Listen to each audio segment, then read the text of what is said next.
पोळी, खीर आणि गरम भात, त्यावर चितळे तुपाची धार। सणासुदीला हाच सात्विक आहार। आजच घरी आणा चितळे तूप, शुद्ध, साजूक आणि कणीदार।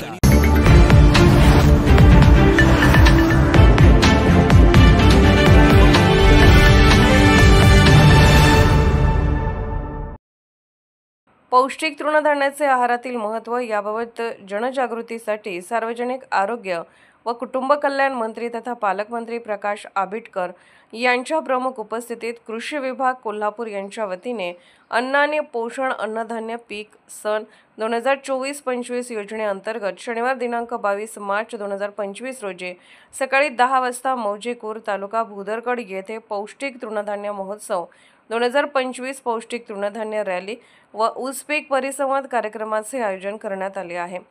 जिल्ह्यातील प्रगतशील शेतकरी, ग्राहक, तृणधान्याचे संघ, विक्रेते, उद्योजक, अन्न प्रक्रिया उद्योजक तसेच शासकीय, निमशासकीय विभागातील अधिकारी व कर्मचारी यांनी या कार्यक्रमामध्ये उत्स्फूर्तपणे सहभागी व्हावे असे आवाहन जिल्हा अधीक्षक कृषी अधिकारी जालिंदर पांगरे व कृषी उपसंचालक नामदेव परीट यांनी केले आहे।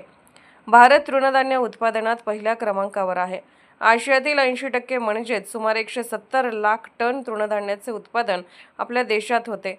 केंद्र शासनाने ज्वारी, बाजरी, नाचणी व इतर लघु तृणधान्य पिकांची आहारातील उच्च पोषक तत्वे विचारात घेता भारतीय राजपत्रात या पिकांना पौष्टिक तृणधान्य म्हणून घोषित केले आहे। 2018 हे राष्ट्रीय तृणधान्य वर्ष म्हणून साजरे केले होते। बदलत्या जीवनशैलीत आहाराकडे होत असलेले दुर्लक्ष आणि त्यामुळे उद्भवणारे आजार यावर मात करण्यासाठी पौष्टिक तृणधान्याचा आहारात समावेश करणे ही काळाची गरज बनली आहे। नाचणी, वरई, ज्वारी, बाजरी, राजगिरा, राळा, सावा, कोडो, कुटकी यासारखी पौष्टिक तृणधान्ये ही लोह, कॅल्शियम, झिंक, आयोडीन इत्यादी सारख्या पोषक घटकाने समृद्ध असून ग्लुटेन मुक्त आहेत। पौष्टिक तृणधान्य आधारित पदार्थाचा वापर दररोजच्या आहारात वाढल्यामुळे त्यांच्या उत्पादनातून व मूल्यवर्धनातून कोरडवाहू आदिवासी भागातील शेतकऱ्यांचे उत्पन्न वाढवण्याची क्षमता पिकामध्ये आहे। तसेच वाढत्या नागरिकीकरणामुळे समाजामध्ये जीवनशैली विषयक वाढत असलेले आजार नियंत्रण करण्याची क्षमता देखील या पिकांमध्ये आहे।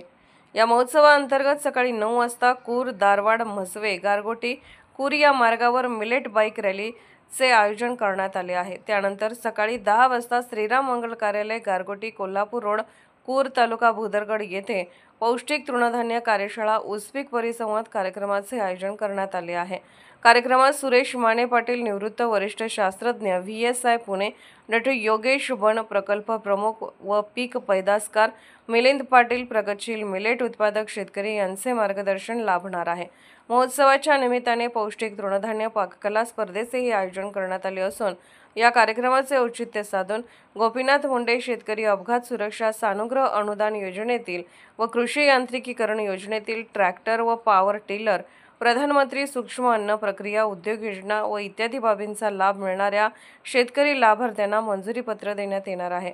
कार्यक्रमस्थळी पौष्टिक तृणधान्याच्या प्रक्रिया उत्पादनाचे स्टॉल लावून विक्रीचे नियोजन करण्यात आले आहे। अधिक माहितीसाठी कृषी विभाग कोल्हापूर येथील अधिकारी कर्मचारी यांच्याशी संपर्क साधावा असेही कृषी विभागामार्फत पत्रकाद्वारे कळवण्यात आले आहे। कोल्हापूरहून दर्पण न्यूजसाठी अनिल पाटील।